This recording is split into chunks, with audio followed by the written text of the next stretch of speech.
dele. E a Bíblia diz aqui nessa primeira porção que ele simplesmente chegou, havia uma multidão, e ele entra no primeiro barco, ele pede licença, havia 2 barcos, ele entra em um deles. Por acaso esse barco era o de Simão Pedro, e ele começa então a ensinar. Esse é o primeiro nível de discipulado. Jesus começa a confrontar suas ideias.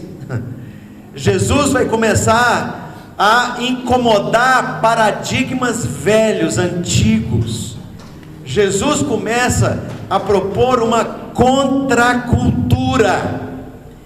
E aqui, desde o começo, você vai ver uma distensão, uma quebra, um rompimento entre a proposta de Jesus e a instituição, a organização, o sistema.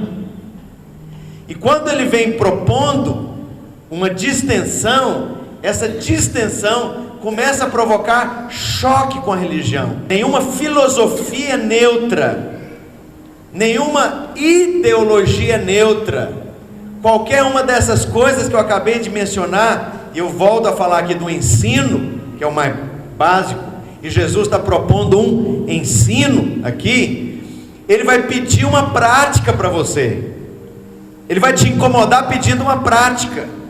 À medida que ele entra dentro de você, ele refaz a programação interna que você tem aí dentro. Da mesma forma que um programa é escrito e condiciona todo o comportamento de um computador, o ensino de Jesus reescreve os seus programas internos. Quando Jesus chega, ele vai incomodar aquelas velhas estruturas, aquelas velhas estratégias, a maneira de você se ver, a maneira de você ver o outro, a maneira de você ver a igreja, a maneira de você ver o mundo, ver o seu potencial. Jesus começa a refazer, ele bagunça o puzzle, ele refaz as coisas, ele deleta informações equivocadas sobre si mesmo, que você tem dentro de si. Ele vai deletar argumentos que às vezes você ouviu do seu pai, e condicionou comportamentos, condicionou sua vida. Jesus então incomoda, e muito bem, e é gostoso que incomode, porque à medida que ele incomoda, você vê mudança, você vê transformação, você vê restauração, você vê paz, você vê o mundo começa a se alterar ao seu redor, e a sua maneira de ver a vida, de ver as pessoas, de ver a si mesmo, de ver o seu cônjuge, de ver seus filhos, de ver os seus pais, vai sendo alterada. Por quê? Porque é impossível andar com Jesus e ficar do mesmo jeito. E esse aqui é o primeiro nível, é um nível de confronto de ideologia, de ensino, de ideia, de mente, de pensamento, de valores, de paradigma, de programa. Mas é interessante que até aqui os futuros discípulos estavam só olhando. Legal, poxa, profundo, hein? Gostei de ouvir, incrível. Realmente não é todo dia que a gente vê uma palestra dessa. Muito iluminado esse mestre. De onde que ele é? É um rabi. Rabi, então ele é saduceu? Não, ele é um meio doido, mas fora da curva. Ele não tem nenhuma escola convencional, tradicional, não. Mas até aqui é só uma admiração e uma perplexidade com a sabedoria, com a autoridade, com o confronto. E a Bíblia continua. 4. Quando acabou de falar, disse a Simão: faze-te ao largo, que ele estava no barco de Simão, lembra? Faze-te ao largo e lançai as vossas redes para pescar. Espera lá, mas tem uma questão aqui. Quem era pescador profissional desde sempre era Pedro, Tiago, João e a turma toda. Jesus, do ponto de vista natural, não entendia nada de peixe. Ele é um teólogo, ele é um mestre, ele é um mestre iluminado, espiritual, mas naturalmente falando, ele não tinha, naturalmente falando, experiência com peixe, pescaria e etc. Quem conhecia aquelas águas, quem vivia naquele lugar, quem estava acostumado a usar os instrumentos de pesca, eram esses pescadores. E aí Jesus mete o bedelho na conversa, ou na circunstância, melhor dizendo, e Pedro replica, verso 5: respondeu-lhe Simão: mestre, havendo trabalhado a noite toda, nós não apanhamos nada, mas sob a tua palavra, nós vamos lançar as redes. Em outras palavras, a gente conhece essa água aqui. Os peixes que a gente supostamente tinha que pescar era durante a noite, eram peixes noturnos. Durante o dia não tem peixe boiando aqui na superfície, aqui nessa região. Nós conhecemos essa pescaria. A pescaria que se pesca, o tipo de peixe que se pesca aqui é de noite. E nós trabalhamos a noite inteira, não pegamos nada. Mas assim, para fazer a coisa ficar mais amena e menos constrangedora, nós vamos jogar a rede, porque o Senhor está falando. Nós vamos, em cima da palavra que o Senhor está dizendo aí, nós vamos lançar as redes. Verso 6: isto fazendo, apanharam grande quantidade de peixes e rompiam-se as redes. Então fizeram sinais aos companheiros do outro barco para que fossem ajudá-los, e foram e encheram ambos os barcos a ponto de quase irem a pique. A segunda coisa, o segundo nível, é à medida que você segue o que Jesus te ensinou e te falou, à medida que você segue aquilo que causou incômodo, baseado na palavra de ensino que ele trouxe, milagres acontecerão. Quantos já viram milagres aqui acontecendo na sua vida pessoal, particular? Você já experimentou milagres? Eu já experimentei muitos milagres, muitos milagres. E há coisas que o Espírito de Deus me mostra antes delas acontecerem, mas por demonstração de poder. E é o que acontece aqui, à medida que os discípulos seguem a orientação do Senhor, à medida que Pedro segue a orientação do Senhor, há um milagre extraordinário. Que milagre é esse? Era improvável aquela pesca, era fora de hora aquela pesca, era inesperada aquela pesca, e algo extraordinário acontece. Sabe, essa experiência com o poder de Deus só tem quem o segue. Jesus diz: faça-te ao largo. Em outras palavras, sai do lugar raso, onde você continua a ter controle sobre a sua vida. Sai do lugar raso, que diante de qualquer crise você pula do barco e tem controle, você vai ficar de pé na praia. Mas a obediência de Pedro leva para lugares profundos. Nesses lugares profundos, a primeira coisa que acontece, você perde o controle. Quantos querem perder o controle? Sabe, debaixo do ensino de Jesus, ele deseja que você perca o controle. O que significa isso? Senhor, veja bem o que o Senhor vai fazer, porque a partir desse momento eu não sei nadar,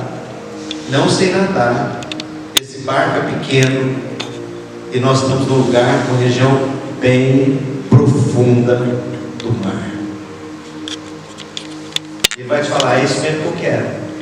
E é nessa região onde se perde o controle, onde Jesus tem o controle, onde você aceitou o desafio dele de segui-lo para deixar o controle das coisas, que milagres, o sobrenatural e a experiência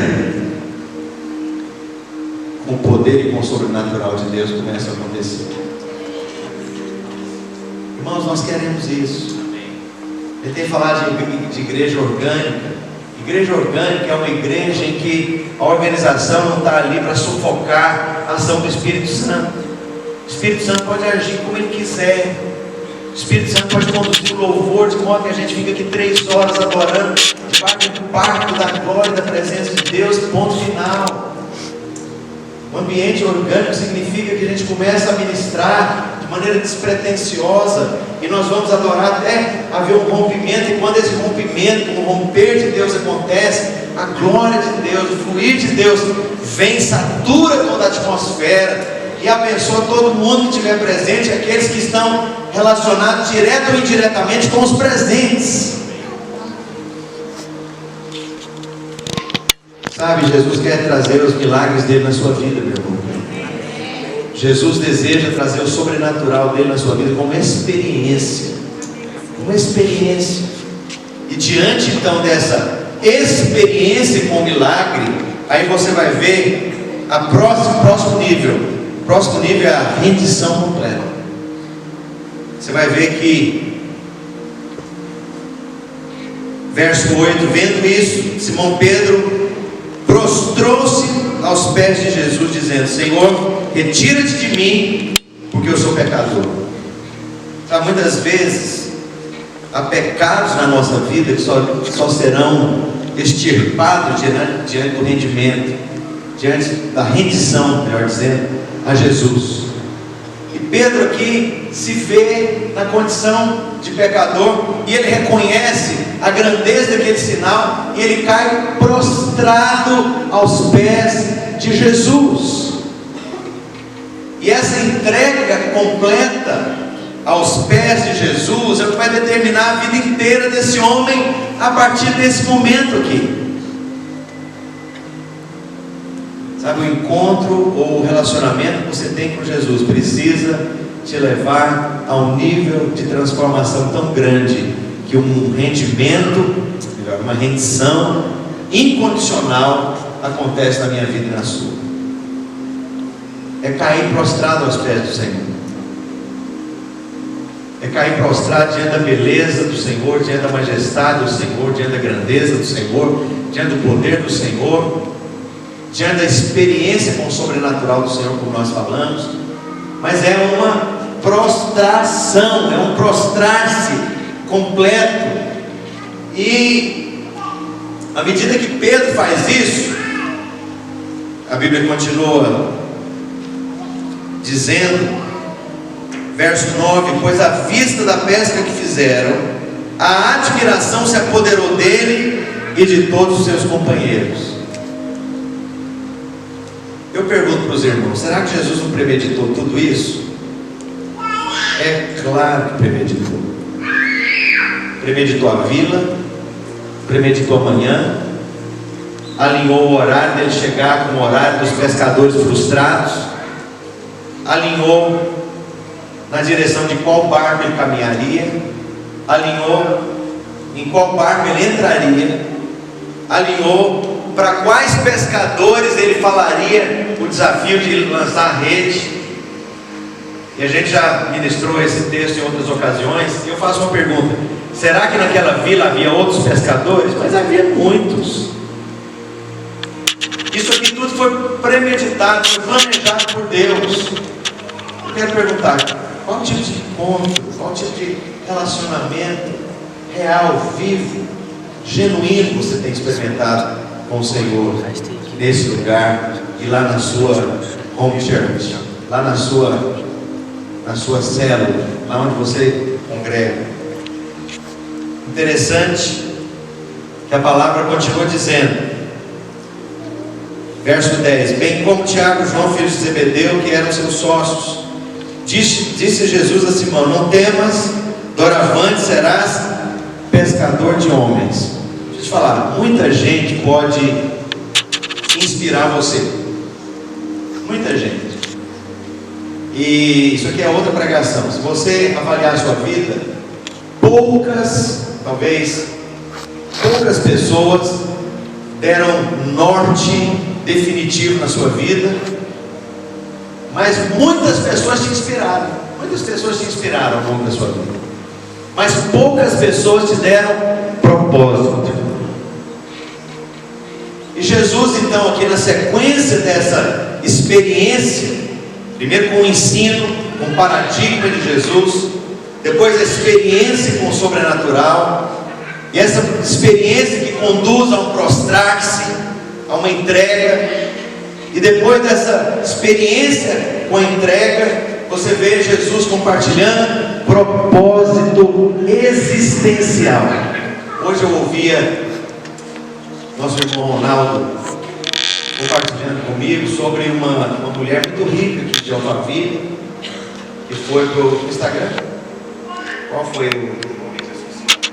Foi para uma rede social, na banheira da sua casa, e uma pessoa muito rica, 2 filhas autistas, e a mulher começou a dizer ali no vídeo que ela era profundamente infeliz.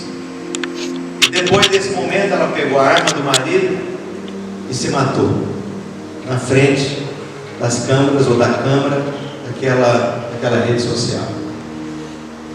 Sabe, o povo aí fora clama por propósito. As pessoas não sabem o que procuram, mas elas procuram propósito, razão existencial, um projeto existencial, um projeto de vida. E é por isso que hoje em dia há tanto êxito nesse trabalho dos coaches. E eu vejo algumas pessoas às vezes criticando, né, especialmente dentro da igreja, o fenômeno dos coaches. Pera lá, mas não tem que criticar o sintoma. Qual que é o sintoma de tanto êxito, inclusive dentro de igreja, dos coaches? Não há pais e mães espirituais. Não há discipulado para propósito, onde há compartilhamento de projeto existencial. Não tem. É muito pouco. E Paulo já previa isso. Ele diz: não tendes muitos pais espirituais. Normalmente uma mãe alimenta, inspira, abençoa, guarda, protege, alimenta, como eu disse. Mas quem normalmente dá propósito de vida é o pai. Dá razão existencial normalmente é o pai. Claro que na ausência do pai, Deus vai usar a mãe. Mas é interessante que Jesus vem aqui para essa pequena equipe e ele dá propósito. Agora para frente vocês serão pescadores de homens. Em outras palavras, eu estou formando uma equipe de gente revolucionária. Nós vamos pôr o mundo de ponta cabeça. Nós vamos revirar esse Alphaville aqui de ponta cabeça. Vai haver transformação social, vai haver impacto, vai haver conversões em massa, vai haver milagres, sinais, e Deus vai fazer uma obra poderosa no meio dos jovens. Propósito de vida. Deus compartilha propósito de vida. Verso 11: e arrastando eles os barcos sobre a praia, deixando tudo, inclusive os peixes. Alguém, por favor, chama a Dona Maria lá, vamos vender esses peixes amanhã. Pode entregar para minha sogra. Lembra que Pedro tinha sogra? Deixa que ela vai cuidar do dinheiro dessa pescaria. E arrastando eles os barcos sobre a praia, deixando tudo, o seguiram. O seguiram para quê? Para uma aventura de discipulado que seria arrebatadora. Mas que discipulado é esse que eles passaram a viver com esse homem? Cai de paraquedas do nada, e do nada em poucos momentos. Quanto tempo durou isso aqui, irmãos? 1 hora, 2? Não sei. 2 horas, 3 horas? Não sei. Quanto tempo durou isso aqui? Eu acho que foi tudo tão rápido, foi um pé de vento na vida desses rapazes. E aí eles entram então nesse discipulado de Jesus. E que discipulado é esse? É um discipulado para ser. Você está achando que nós vamos ficar só nadando na superfície? Eu quero te falar o seguinte: o discipulado que você vive, não apenas de você para o seu discipulador, mas de você para os seus discípulos, é determinante do tipo de igreja que nós temos aqui, que nós vamos ter nesse lugar. Amém. Amém. Muitos anos atrás nós fazíamos um discipulado para ser. Discipulado para ser significa que nós temos expectativa que Deus transforme a sua vida. Discipulado para ser significa que Deus deseja levar você a seguir o Senhor numa medida próxima, direta, objetiva. E Jesus leva os discípulos para uma aventura do discipulado para ser. Jesus caminha com esses homens, levando esses homens a uma experiência de discipulado para entender, ouvir o Espírito Santo, seguir o Senhor. Você vai pegar, por exemplo, as experiências, os choques, os embates que Jesus tinha com Pedro, que é exatamente esse cidadão aqui, onde essas coisas, ou com quem essas coisas acontecem. E cada circunstância que Pedro pisa na bola, e ele é o discípulo mais exposto do Novo Testamento, é o Pedrão. E é curioso que à medida que o discipulado para ser vai correndo, vai avançando naqueles 3 anos e meio, Pedro vai sendo impactado e profundamente transformado. E Jesus os ama profundamente. Jesus ama com atitude, Jesus ama caminhando com eles, ama a paciência que ele tinha com essa gente complicada, carnal, difícil, tumultuada.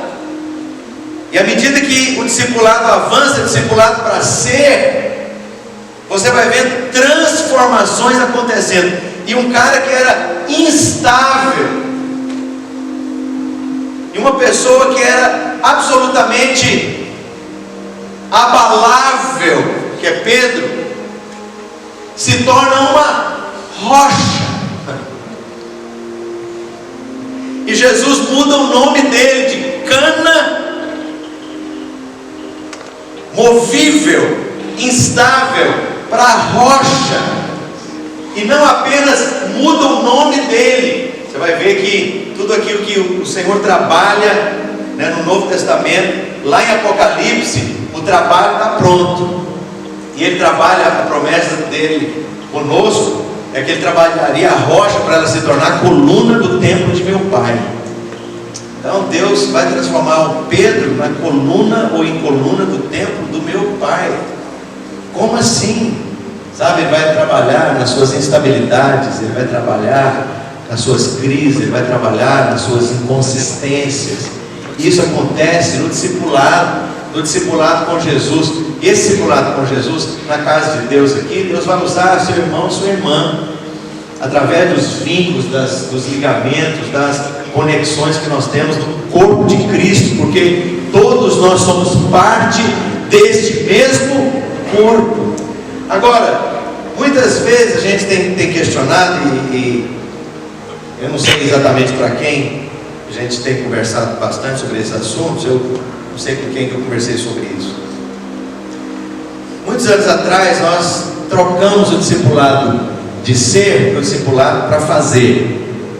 Então vamos ensinar a multiplicar célula, ensinar os encontros, ensinar a consolidar, ensinar a fazer coisas objetivas, mensuráveis, dá para pôr no relatório.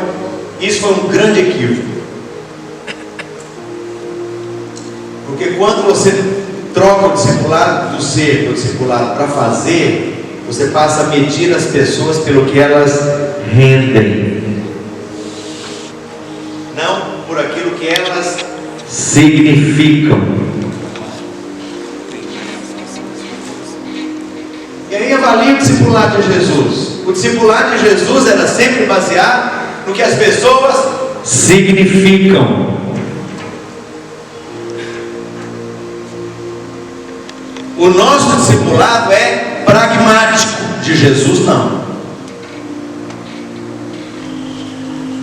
E a palavra pragmático hoje ninguém questiona mais, ela entrou dentro de você e ela determina o seu comportamento.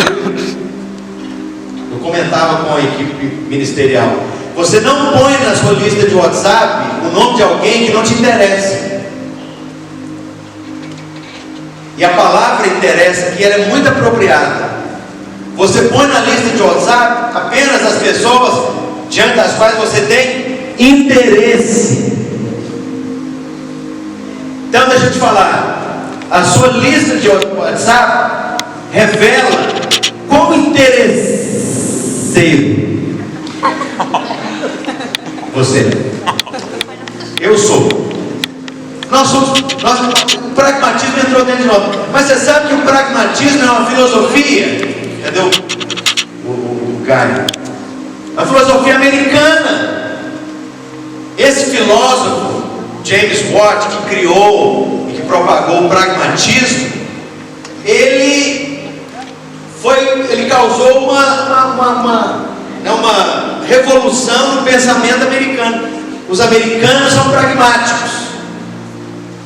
Nós não. Você sabe que você não fala não, você contorna. Americano não, americano é sim ou é não. Ô, poxa, você podia vir na minha casa? Não. Tá bom. Tá bom. Ok. Não queria ofender. Senhor, cala a boca, por favor. E o americano, ele é pragmático por definição. As empresas americanas são pragmáticas. E o pior, isso entrou dentro da igreja. Nós nos tornamos pragmáticos. Jesus não. Aleluia. Se Jesus fosse pragmático, ele teria desistido de mim. E teria desistido de alguns aqui. Mas é interessante porque Jesus não é pragmático. Eu vou dar um exemplo aqui. Primeiro, ele não desiste do endemoniado de Gadareno. O que aquele cara tem para acrescentar para o mestre que está bombando no WhatsApp, Facebook, no Instagram, no YouTube, e tem maior número de seguidores, e de cliques e de likes? Jesus já era um profeta, mais que um profeta, era um profeta com aço, era um profetaço. E arrastava multidões, a agenda dele estava cheia. Ele tinha compromissos a cumprir naquela região toda. E você sabe que multidão dá dinheiro. A sacola do Judas Iscariotes estava cheia e ia continuar enchendo cada vez mais. Do nada Jesus, para tudo. Nós vamos pagar para ir lá para o outro lado. Aluga um barco. Qual que é o gasto de alimentação? Vamos comprar comida. E vamos encontrar um cara fedido, endemoniado até o último fio de cabelo, que vive no meio de sepulcros, anda entre porcos, não toma banho. Tudo que o judeu adora. Você sabe que, cerimonialmente falando, o judeu tem que se lavar, e lavar a mão, e lavar. Há uma série de coisas. Há lavagens ali que são numerosas até ele se tornar ou ser considerado limpo. Aquele cara tomava banho, que banho? E ele morava no meio de sepulcros. O judeu não toca em mortos, não toca em cadáveres, por também uma questão cerimonial. E havia mais outra coisa. Esse homem estava endemoniado, horrivelmente endemoniado, violentamente endemoniado. Jesus vai, liberta o rapaz, o jovem, e ele quer seguir a Jesus. E Jesus diz: não, você não vai fazer parte da minha equipe, não.